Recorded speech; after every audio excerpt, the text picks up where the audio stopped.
Hi friends, Ashley from Wildwoods&Homestead. I made another little video of a day in the life. I'm also sharing a project, a fun summer wreath. I really enjoy making these, and I allow it to dry so that it can be a decoration all year. And then I'm just showing a little bit how I make my Dandelion hand and face soap. And this is a new soap that I made this year, and I really love it. I have it up in my shop now, and I will have a link to our online store in our description box for anybody who might be interested in that. And then I just share a really simple brownie recipe. It's way easier than even like a box recipe, and they're so delicious.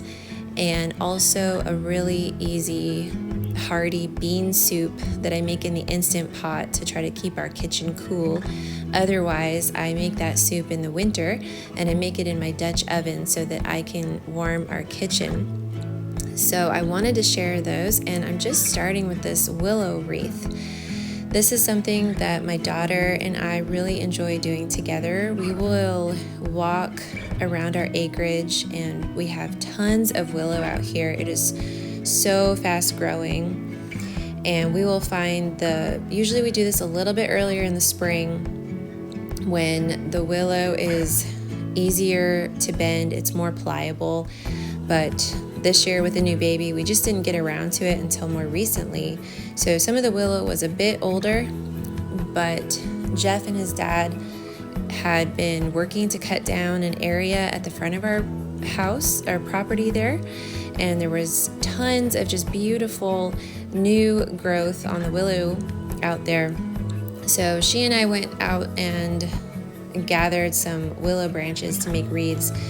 I did end up tossing these in my bathtub to soak because I find it so disheartening when you're making a beautiful wreath and then you have the willow break on you. So I do find that even though I'm trying to get the nice young willow so it's nice and pliable, I still soak it. And this project came about a few years ago. I wanted to make a wreath, and I went to a local craft store and I bought a pre-made wreath and all of these plastic flowers, and it was really expensive. And I left there and I went home and I thought, wow, this is really silly. I bought all of this to make this wreath, and I probably could have just purchased a wreath for the same amount. And then as I'm getting crunchier and healthier, I start to look at the things I bring into my house, and I am thinking if it can be compostable or biodegradable.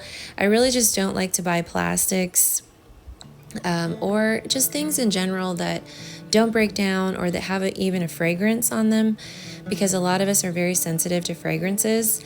That wreath that I had spent so much money on years ago, it has been now placed in a garbage. It just didn't last. The plastic faded, the color faded, it got so much dust in it, I couldn't properly dust it. And my daughter and I were out, and we just love to be outside. We love to be gathering things outside. And one day we just sat down and we started just making wreaths, and I thought, well, what if I took what I know dries well and I just weave that into the willow wreath and see if it dries? And it really did. And I like the natural look of it. No, it's not going to be big and bold. The colors aren't going to be big and bold the way that a plastic flower wreath might be. And that's totally fine. I love like plastic wreaths. I love like going into a craft store and just walking down the aisle of all of those flowers. But I also know that I don't have a lot of storage space to keep seasonal decor. I have a cat that likes to get on the back of the sofa and play with the wreath. This particular wreath I have hanging behind my sofa in my living room. And I have little kids, and sometimes when I want to switch out my decor, it's really nice to just take the wreath and go toss it into the compost pile. So we made these willow wreaths. I soaked my willow and then formed my wreath, and I slowly would just add a willow stick and then excuse me, wind it around the wreath to get it to hold. And then as it was wet, I would push it against the table on that towel that I have there. And then at the end, I just left all the extra sticks out and I just cut those off, and it held its shape. Then adding the flowers, that was actually my daughter's idea. So we gathered yarrow and some cloudgrass, and the greenery in there is something called soapberry or buffalo berry, I believe. And that is a wild plant native to our area in northern Alberta. We have it all over our acreage, and we just found that those little branches with the leaves happen to dry really well. So we just filled the wreath with that, wrapping the flowers around, sticking them in between the willow sticks there, and then hung it up to dry. And before it dries, obviously, I think it's just beautiful. You can see all the colors of the yarrow. Yarrow dries beautifully as well. And I did allow it to hang for a few days, and I added in a photo in this video a few days later so that you could see what it looked like when it dried. It still held quite a bit of its color. It didn't droop or anything like that. I did lay it flat a little bit to dry, probably for a day, and then I hung it up on my, I have just an old window behind my sofa, and that's where I like to hang a wreath. And it is still there, and it's doing great, and it looks so pretty. And I just like the fact that it's all natural, and it was a fun little project to do, so I wanted to share that.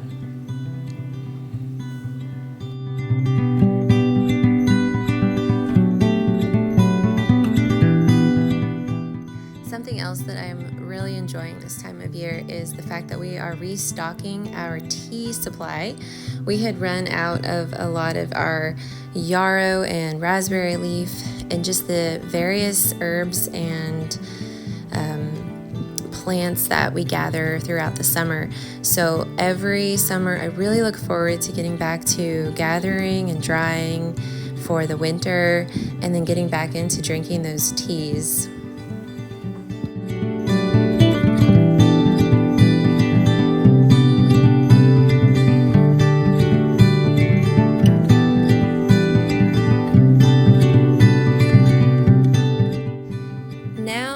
Sharing a glimpse into my Dandelion hand and face bar. And something that I just wanted to address in this video is that I try to share in my videos how I actually do stuff in real everyday life when I'm not recording. And I know I've shared how I make my soaps in some other videos, and I'm not wearing gloves because lye, once it's mixed with water, is caustic. I would not recommend not wearing gloves. In fact, I have a tutorial coming up for a soap, and in it I am wearing gloves. But when I'm making a soap like this one, for example, I'm using a tea, and I freeze that tea before I add in my sodium hydroxide. The mixture does not heat up in the same way it would as in when I add my sodium hydroxide to water. That superheats, and it's really dangerous, and in that case I would wear gloves. But for the most part, I don't wear gloves. When I'm working with products that I'm making, I do wash my hands a lot, and I don't allow my kids in the kitchen to help. I have just really been struggling with the skin on my hands, and when I use gloves, I react to it. I've tried to use rubber gloves like that you use to wash dishes, and I've also used disposable gloves, and I find it just easier to not wear them unless I absolutely need to. So that was just something that I wanted to address as I share glimpses of how I make my soaps that I sell in our online store.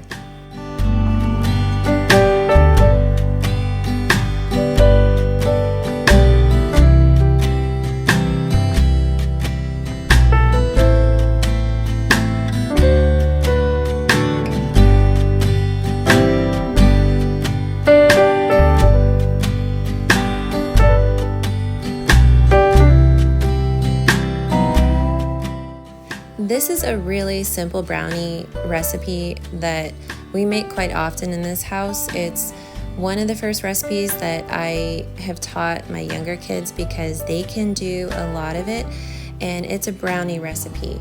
I love brownies. It's probably one of my favorite desserts, and when we were first married years and years ago, I would have a box of brownie mix in my pantry.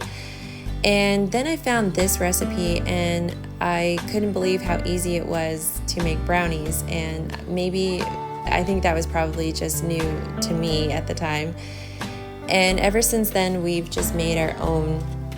And I find it to be so easy because it just is all of the ingredients that I always have on hand. So if I'm feeling like making a dessert that's quick and easy for supper, usually I'll do desserts on Sunday as a treat. And then my younger kids can jump in and help me with this one because it is so easy. And I will write the recipe out and put it in the description box of this video for anybody who might be interested to make it.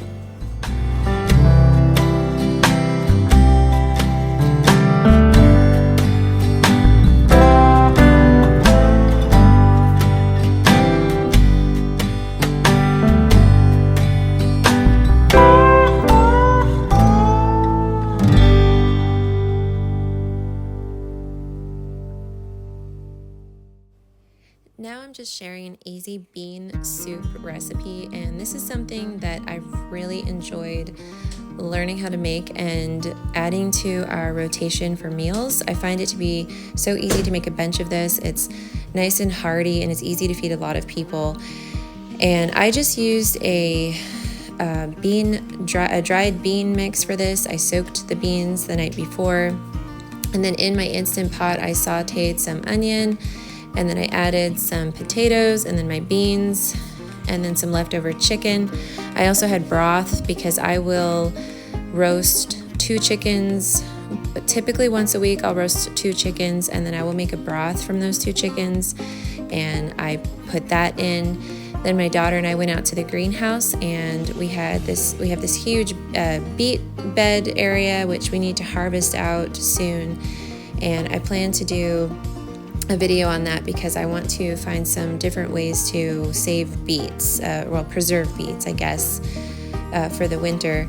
But for that day, we just went out and got some beet greens to add that to the soup for added nutrition. And then we seasoned it with some salt and pepper, added in some milk because that's what I had, but typically I would choose cream. And then we added in some cheese, and when we served it, I put in some plain Greek yogurt because again, that's what we had, but you could use sour cream. And it's just a really nice, easy, quick meal, nice and filling. And we did this on a Sunday, so it was just a nice Sunday supper of bean soup and homemade brownies. I really appreciate you guys joining us again. If anybody is interested in any of our products, we make all of our products, and we do have those in our online shop, and I'll have a link to that in the description.